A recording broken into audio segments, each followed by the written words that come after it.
Hello, and welcome to the Houston Black Tech Symposium. My name is Marcus Manning. I am the Chief Information Officer for Smart Financial Credit Union. Today I want to talk to you about navigating the journey of IT leadership. IT leadership is definitely a journey and not a destination. I've been in the IT space for almost 30 years now. I've been in IT leadership for 20 plus years now. So today I want to spend a few minutes with you sharing with you some of the success stories that I've had along my journey and some of the failures as well. So hopefully I can leave you with something that's inspiring, something that's motivating, that's going to help you along your IT leadership journey. Thank you for your time. Hope you enjoy the message. Navigating the journey of IT leadership. IT leadership is definitely a journey and not a destination. Today I want to spend a few minutes talking to you about my IT journey and some of the things that I've learned along my path. When I think about IT leadership or just leadership in general, I think about the king of the jungle. I think about the lion. I think about the qualities of a lion that a lion exudes on a day-to-day basis that makes him the king of the jungle. A lion is authentic. Lions are true to themselves and others, and they encourage these behaviors in others. A lion is confident. Lions are self-assured and have a growth mindset. A lion is decisive. Lions are focused on achieving their goals and making quick decisions. A lion is fearless. Lions are not afraid to take risks to achieve their goals. A lion leads by example. Lions lead their pride and set the tone for the group. A lion is a protector. Lions are protective of their young, territory, and themselves. A lion is a strategic thinker. Lions have the ability to envision where they're headed and stay the course until they reach their goal. Doing some research, I've stumbled on a definition that I feel like really encapsulates what leadership is. Leadership is the ability to guide and influence others and yourself towards a common vision or goal. Well, some of you may be saying, how can you lead yourself? Well, it's very simple. Who wakes you up in the morning if you're no longer at home with your parents and they wake you up? Who tells you need to get out of the bed? Who tells you that you need to eat breakfast and get to work on time and do the things that you're expected to do? You are a leader of yourself, whether you realize that or not. Great leaders typically have a few things in common. Great leaders are knowledgeable, approachable, decisive, compassionate most of the time, supportive, honest, visionaries, lead with grit, and are fearless. Several leaders have these common themes as well as others in common. Today we'll focus on a few tenets of great IT leadership: trust, communication, empathy, empowerment, and relationships. Great leaders build trust. Trust is a confidence in each other's capabilities and intentions. Trust is built over time. Trust is not one of those things where you walk in the office and say, I automatically trust this person. Some people may operate in that space, but I feel that trust is built and developed over time. And I think trust is really the foundation of building great relationships and being a great leader. Providing psychological safety. I think if leaders provide an area where people feel comfortable coming to them, having conversations, whether good or bad, as long as they stay respectful, then providing that psychological safety really gives the opportunity for the leaders as well as their employees an opportunity to grow and to succeed. Treating each other with dignity and respect is a must. This is a big one for me, regardless of whether you're the janitor or you're the CEO. We should always treat each other with dignity and respect, and that's a must when it comes to being a great leader. Meet people where they are. Sometimes leaders try to use a cookie cutter approach and they try to treat all employees the same. Well, all of us aren't the same. We're all unique in our own special way. So we need to make sure as leaders that we're meeting people where they are. Leaders are encouraging and reward greatness. Leaders are the ones that really push people to their greatness. and they really give them an opportunity to flourish and to grow. And when they see greatness occurring, great leaders reward that as well. Great leaders are also authentic and transparent. Great leaders don't necessarily put on a mask or wear their executive hats all the time or wear their leadership hat all the time. Be authentic who you are and transparent with who you are. Be consistent in the boardroom. Be consistent when you're meeting with your peers. Be consistent when you're meeting with your employees. So be sure that you bring the true you to the table and you're being authentic and transparent. Great leaders are effective communicators. Your ability to communicate effectively will leave a lasting impact on your team and your peers. And communication is both verbal and nonverbal. It's what you say, it's what you don't say. It's your body language, it's the smile you have on your face, it's the crossing of your arms, it's the engagement that you have in meetings, it's the body language that you exude. So communication is a key part of leadership, and verbal and nonverbal communication is a key part of being an effective communicator. Great IT leaders have the ability to communicate and translate complex topics into simple, digestible messaging. I have a great story. So during the Bitcoin era, which is still around, but it's not as prevalent as it used to be, one of our board members said, "Hey, Marcus, can you give us a presentation on this blockchain thingy?" Well, our board of directors are retired, and they've been retired for a long time. So some of them are a bit seasoned, if you will. So I had to take the complex conversation or the complex concepts around blockchain, Bitcoin, and explain that to that audience. And that's going to be a situation that you may or may not encounter, but it's important to be able to translate complex topics into digestible messaging. And communication is a two-way street. So a lot of times we talk at our employees as opposed to talking to our employees. So be sure that you are communicating and you're receiving as well as sending messaging. So feedback is a gift. If there are some things that don't sit well with your employees or they don't quite understand, be sure that you're creating an environment to where they have the opportunity to provide you that feedback. It makes you a better leader as well. Great leaders show empathy. Empathy is the ability to understand the needs of others and being aware of their feelings and thoughts. We're not robots, and I know a lot of times we don't necessarily think about the soft skills of leadership, and that's the leading with compassion and understanding others and being aware of their thoughts and their feelings. Especially if you're bringing your whole self to work, then you're going to have feelings, you're going to have thoughts, you're going to have emotions. So acknowledge when your employees are feeling a certain way and let them know that you have provided a safe space for them to feel the way that they're feeling. And be an active listener. If they have some things they'd like to discuss with you without being too intrusive or some things that are affecting their work environment, be sure that you're listening to what they're saying and not necessarily positioning yourself just to react to what they're saying. And then also follow up and have regular check-ins. So if you see that some of your employees are struggling or they're having some challenges, follow up with them, see how they're doing, check in with them. Is there anything you need from me? And meet people where they are, as we discussed earlier. So be sure that you're not using a cookie cutter approach. Provide a safe space for open, honest communication. And again, communication is two-way.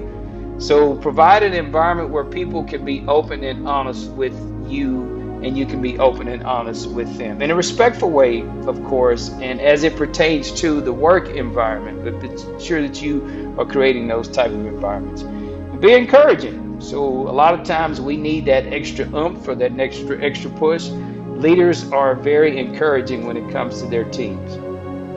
Provide guidance and support. Sometimes employees may come and ask you for guidance, and sometimes they won't. So you really get to know your employees and get to see when they need the guidance and get to see when they don't need the guidance. And let them know that I got you, I got your back, not I got you, I caught you doing something bad, you're in trouble. Let them know that, hey, I got your back. It's okay to fail. Let's fail fast. Let's make sure we're not making the same mistakes over and over again. But I got you. I got your back. Not I got you. You're in trouble. Great leaders empower their teams. Great leaders identify the strengths and align the roles of those strengths to the roles of the organization. So if you have someone that's a very strong engineer, you want them in an engineering space. You have someone that's strong in coding, you want them in a coding space. You have someone that's strong in infrastructure, you want them in an infrastructure space. Make sure that you have the right people in the right seats when it comes to empowering your teams, because that's really going to help them thrive. And also delegate to show trust. This is a big one for me. I had some struggles with this early on. I felt like delegating was not necessarily one of my strengths, but I felt like delegating was a way to get out of work, or if you were delegating something, you were being lazy. And that's not the case. I had to learn that over time. So say, for instance, if I had two very important tasks to take care of, and I only had a certain amount of time to do that, well, I could delegate one of those tasks to someone that I trust, because we build trust, and then I can take on the other task, and we both can get that done at the same time, as opposed to me taking twice as long to get those two things accomplished. So delegate to show trust. Also set clear expectations. A lot of times people don't meet expectations because they don't know what those expectations are. And a good way of doing that is to set those expectations and ask questions when it comes to that two-way communication that we talked about. Do you understand what my expectations are? And get an agreement on, yes, I do understand. Articulate outcomes, not how to do your job. So I am definitely not a fan of micromanaging. Be sure that you have the right people. Be sure that you understand what the outcomes are. Be sure that you're articulating those outcomes, and then let them go and be great. You don't have to tell people how to do their jobs. That's what you hired them for. So be sure that we're not dictating or we're not micromanaging. Just articulate outcomes and trust your teams to get those things done. Accept ideas and feedback. Don't be a know-it-all. No one knows everything about technology. I don't care if you're Bill Gates. I don't care if you're Steve Jobs. I don't care if you're one of the smartest people in the IT industry. No one knows everything. There was technology that was here 10 years ago that's not here today. There will be technology here 5 years from now, and we're going to have to learn those technologies. So don't come across as if you are a know-it-all. And again, we talked about provide recognition. So when you see someone doing something well, recognize them, and be sure you understand what type of recognition that they like. I had an engineer, he did a phenomenal job, and I decided I was going to recognize him in front of our board of directors. So I invited him to the meeting, and he came in, and I could tell immediately that he was very uncomfortable. Well, after the meeting, he called me and said, hey, Marcus, I appreciate the gesture, but I don't like public recognition, and that didn't really sit well with me. So if we do that in the future, can we do something different? He was very polite, very respectful, but now I know the type of recognition that he likes. He's not a public recognition type of person. So be sure you understand what recognition your employees want and what they need when it comes to recognition. Great leaders build strong relationships, and strong relationships are based on trust, as we mentioned earlier. It's also based on mutual respect. Respect your position, whatever that position is, and command or demand mutual respect for you and your position. Be sure you're setting boundaries as well, because a lot of times as leaders, we don't set those boundaries and we don't respect our employees' boundaries. So be sure that you're setting your own boundaries, and be sure that you're respecting your employees' boundaries as well. And be sure that you're delivering on your commitments. This is one of those things where that trust that you build over time, as you move along your path and you are committed and you consistently deliver on what your commitments are, that's really going to help build strong relationships, and that's really going to help you as far as your brand is concerned. And also honesty. This is one that I don't think it needs to be said, but I'll mention it anyway. Be sure that you're being open and honest and authentic with who you are. I know in my experience, I've had some employees that didn't feel comfortable coming to me being honest about a mistake that they made. Well, as we walk through some of those mistakes and they see that I've built this trust with Marcus, I'm not going to lose my job or he's not going to do anything, punitive to me because of these mistakes. Well, I can be honest with him. I can go to him now and say, yes, I made a mistake. I'm being honest about it.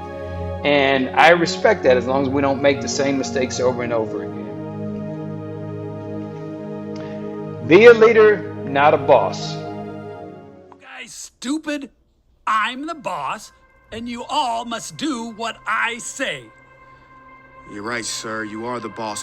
What, newbie? I said you're right, sir. You are the boss. You say it without hesitation. That's right. That's why today I'd like to give you something. What is it, newbie? My letter of resignation. Oh, really, newbie? You don't want to work here? Big mistake. Well, as a new employee, your leadership skills make me concerned. And if you don't mind, before I leave, I'd like to give you some parting words. What can you teach me? I can't wait to hear this. Go ahead, new guy. Well, sir, I don't think you're all bad. But somewhere down your path, you got lost. I think you used to be a leader, but now you're just a boss. What's the difference? Well, see, a boss says I. A leader says we. Bosses are blinded by pride while leaders can really see. A leader always asks. Bosses, they command. See, a boss points fingers, but a leader extends a hand. A boss says go. Leaders say let's go. Leaders consider ideas. Bosses say heck no. See, a boss push you down. Leaders will lift you up. Because leaders give love. A boss don't give a what? Bosses use people, abuse people. Leaders groom people. They look for what's good inside and improve people. Leaders have mastered the art of inspiration. Bosses have mastered the art of manipulation. A boss yells and screams like they're on a TV show. A leader treats the janitor like the CEO. They are compassionate and know the community comes first. Bosses think culture's something only found in yogurt. Sir, ask yourself this question. I'm not trying to be your teacher, but have you ever heard of a world boss? I haven't. Or is it world leader, religious leader, community leader, business leader? Don't you see it? A leader is who you should be. A boss is just meager. Sir, entrepreneurs have a big responsibility. I believe we are the only ones who can save our world, literally. Not politicians, not government. We won't do it religiously. We do it through serving our clients' best needs individually. Our clients. But maybe you think good service won't take you far. Maybe you think if you started to serve, our stock will fall. Our stock? Well, the great Henry Ford will be appalled, because he said a business devoted to service will have one worry about profits. Yeah, what's that? They will be embarrassingly large.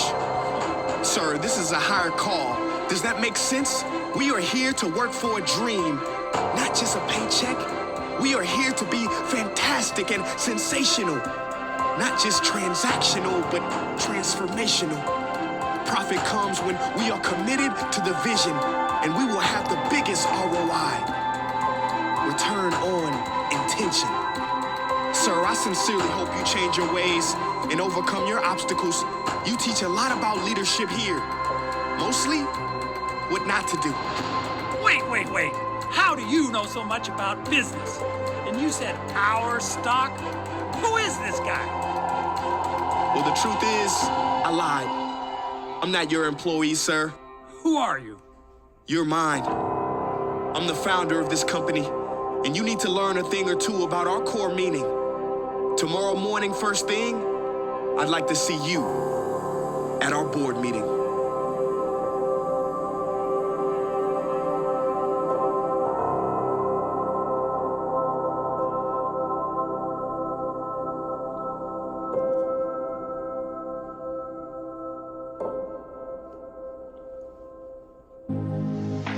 Wow, what a powerful video.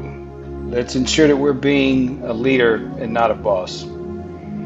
Lastly, I want to talk about the Marcus Minute. So this is the last minute that I spend on the presentation I normally go past a minute, so forgive me in advance. But these are some of the things that I've learned along my journey and along my path. Lead by example. Behavior is contagious. So as leaders, we are somewhat operating in a fishbowl. So people will see what you're doing, both good and bad. And your behavior is contagious. So if they see you doing good things, they'll do good things. If they see you doing bad things, they'll do bad things. So be sure that you're leading by example. Give 100% at whatever you do. So my dad used to always say, hey, if you're not gonna give 100%, then don't suit up to play the game. So be sure that you're giving 100%, 100% of the time, regardless of what you're doing. Operate in a spirit of excellence. You want to make sure that your brand and your product has a spirit of excellence. You don't want to halfway do anything. So be sure that you're always operating in a spirit of excellence. Persevere through adversity. Tough times don't last, tough people do. I've heard this phrase saying, hey, if you're going through HELL, keep going. Because at some point in time, you will get out and keep going. So tough times don't last, but tough people do. Learn from your mistakes. So we all make mistakes and we'll all continue to make mistakes, but be sure that you're learning from those mistakes and not making the same mistakes over and over again. Let yourself off the hook. When you do make a mistake, give yourself some grace. Hey, I made a mistake. I'm not perfect. I'll get up, I'll dust myself off, and I'll give it another shot. So be sure that you are letting yourself off the hook. Do what you have to do so you can do what you want to do. So a lot of times there are things that we have to do, as we navigate our journey of IT leadership, we don't necessarily want to do. Some of those 3 a.m. phone calls, we don't want to do that, but that's part of what we signed up for. Or if a website crashes and we have to get it back up. Something that we don't necessarily want to do, but that's part of our journey, and that's part of us getting to where we're doing what we want to do instead of doing what we have to do. Be a problem solver, not an argument winner. When you're having conversations, be sure that you're focusing on the problem that you're trying to solve as opposed to winning an argument. I know I've been in situations where we've had conversations and it goes down the path of we're trying to see who can win the argument. Well, at the end of the day, a lot of times you forget about what problems we're trying to solve because you're trying to win an argument. Don't get lost in leadership. This goes back to that authenticity. Don't forget who you are. Don't think that you're so highly of yourself since you've gotten to the point of C-level or whatever your leadership aspirations are. Don't get lost in leadership. Don't think that you're better than anyone else because all of us are valuable in our own areas or in our own areas of expertise. Learn who you do not want to be. So if you haven't encountered a bad leader, you will at some point. And when you do, be sure that you're taking lessons from that leader. Be sure that you're taking note of, okay, I see how I feel working for this person, or I see how it feels to work for this person and I don't like it. So when I'm in a leadership role, I'm not going to treat my employees that way. So be sure that you learn who you do not want to be as a leader. And never stop learning. Like we said, technology has been around for a long time and it constantly evolves. But be sure that you're a consistent and a constant learner. Life is a journey, not a destination. There will be some bumps in the road. There'll be some peaks and some valleys, but be sure, as we said earlier, be sure that you keep going. Take a chance on someone else. So when you get to a point where you've opened some doors or you have knocked down some doors or you have, been a trailblazer in some spaces, be sure that you're taking a chance on others who are coming behind you. Be sure that you're giving people opportunities to get their foot in the door or get that experience that they're looking for. So be sure that you're reaching back and you're helping someone once you've gotten to a point where you feel like that you've been successful in your career. And lastly, get stuff done. So be sure that you're adding value. Be sure that you are accomplishing things and be sure that you're doing things, not just necessarily busy work, but work that's adding value and you're accomplishing things. So be sure that you're GSD, you're getting stuff done. And I think this really sums up what leadership is all about. This really encompasses everything that we talked about. And I've learned that people will forget what you said, people will forget what you did, but people will never forget how you made them feel. If you make them feel like a rock star, they're gonna remember that probably for the rest of their lives. If you make them feel like they can conquer the world, they're probably gonna feel that way for the rest of their lives as well. So be sure that you are keeping that compassion in mind. Be sure that you're keeping that empathy in mind. Be sure that you're keeping that emotional connection in mind when it comes to leading your teams. So hopefully you've gotten some nuggets out of what we talked about today. Hopefully you have gotten some tips or some pointers, and hopefully you have learned some things that will help you along your IT journey. So thank you for your time today, and go be great.